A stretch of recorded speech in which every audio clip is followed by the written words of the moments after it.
가까이 가면은 양화진, 요즘은 그 이름이 바뀌었던데 양화진 외국인 묘라고 돼 있어요. 네. 요즘. 네, 예. 그렇죠? 근데 이게 사실은 거기 뭐 선교사님들이 네네네. 그렇죠. 거기 안장이 돼 있습니다. 네. 거기에 가면 3대가 6가족이 연달아 묻힌 묘가 있습니다. 네, 그분을 제가 좀 소개하겠습니다. 그 윌리엄 제임스 홀 선교사의 무덤이에요. 이분은 원래 캐나다 사람이죠. 그런데 가난한 빈민을 위해서 선교하겠다는 마음으로 의대 지원을 해요. 네. 그 의대를 미국으로 건너와서 어느 대학에 입학을 하게 되냐면 뉴욕 퀸즈 대학의 의대에 입학을 하게 됩니다. 그래서 거기서 실습을 나가게 되죠. 병원 실습을. 나갔다가 누구를 만나는가 하면 펜실베니아 의과대학 재학 중이었던 로제타라는 여인을 만나게 돼요. 로제타. 근데 결혼해. 이 둘이가 썸이 이루어지고 사랑이 싹틉니다. 어허, 예. 근데 사랑한 만큼 아픔이 생겨요. 아이고.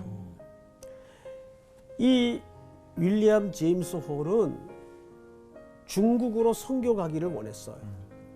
근데 이 병원 실습에서 만난 펜실베니아 출신의 그 됐다. 로제타는 의과대학에 들어간 이유가 극동의 어느 이름 모를 조그만 나라에 조선을 얘기하는 거예요.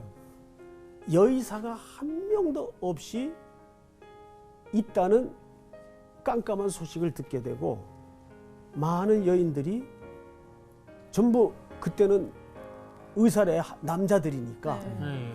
예. 진료조차 못 받고 죽어간다는 소식을 듣고 내가 의사가 되어서 그 땅에 선교사로 가겠다. 떠나야 되겠다.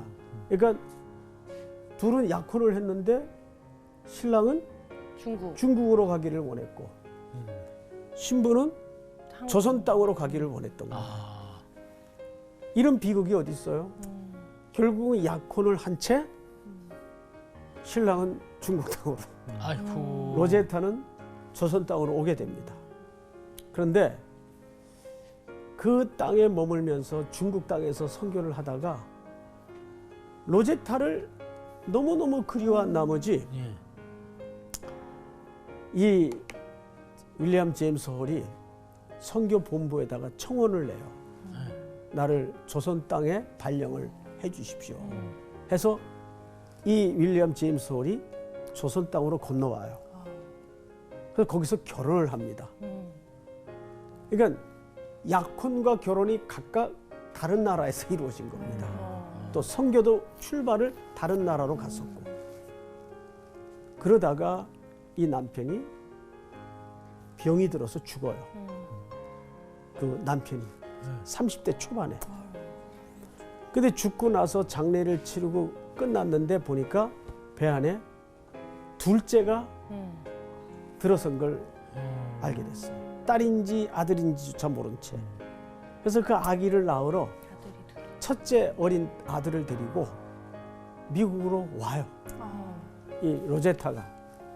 그리고 아기를 출산한 다음에 딸을 데리고 태어나 보니까 딸을 데리고 다시 이 깜깜하고 가난하고 어두운 땅을 밟아요. 그러다가 그 둘째 딸이 또 한국 땅에서 전염병으로 죽어요.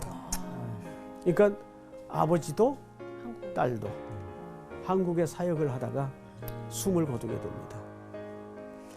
그리고 이 로제타는 결국 평양에 기홀병원이라는 병원을 만들고 또 여러분 혹시 저는 이제 이 타자기를 본 적이 있는데 맹학교 교사를 할 때 로제타 타자기라고 있습니다. 이분이 만든 거예요. 앞을 보지 못하는 맹인들을 위해서. 그리고 이대병원, 인천간호대학, 인천기독병원, 또 농아학교, 맹인학교, 경성여자학원 전문대학교. 이런 많은 의료기관들을 이 로제타 여사가 설립을 하고 또 직간접적으로 관여를 하게 되죠. 그래서 이 가족은 모두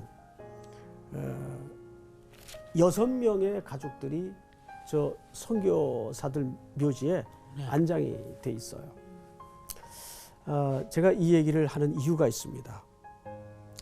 우리의 인생이 예수님과 제대로 터치만 되면 우린 전부 어떤 존재로 새로 일어나야 될까요?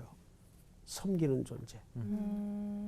그래서 조선회상이라는 글을 보면 제가 조금 아까 서점에 가서 그 책을 좀 사서 확인을 해보려고 했는데 결국 책을 찾질 못했어요. 그래서 제가 적어왔던 거를 한번 좀 읽어드리겠습니다. 여기 한 권의 책이 있다. 그리고 여기 한 인간이 있다. 그 책보다 더 위대한 양화진에 묻힌 선교사들은 모두 젊은 청년들이었다.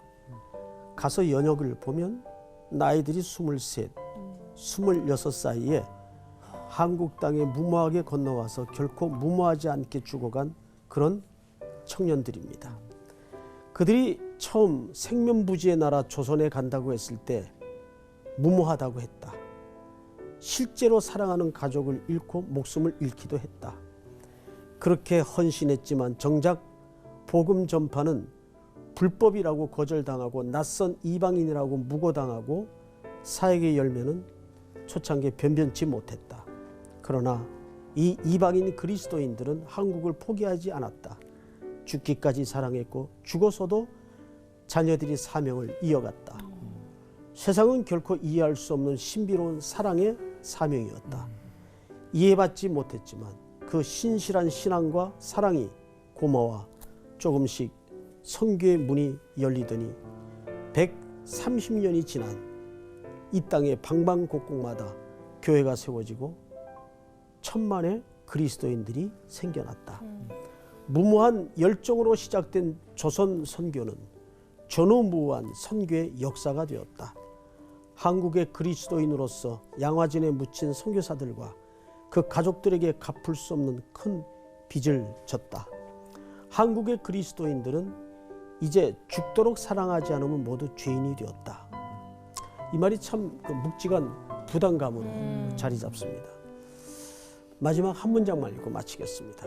한국의 그리스도인들은 이제 죽도록 사랑하지 않으면 모두 죄인이 되었다. 그것이 이 목숨을 걸고 대를 이은 사랑에 대한 도리이다. 여러분, 우리는 베드로의 장모처럼 예수님의 온기와 생명을 경험했다면 이제는 수종드는 자, 섬기는 자로 또 일상에서 살아내는 깊은 복을 누릴 수 있는 우리 시청자들과 여러분들이 되기를 간곡히 소원합니다. 네. 감사합니다. 감사합니다.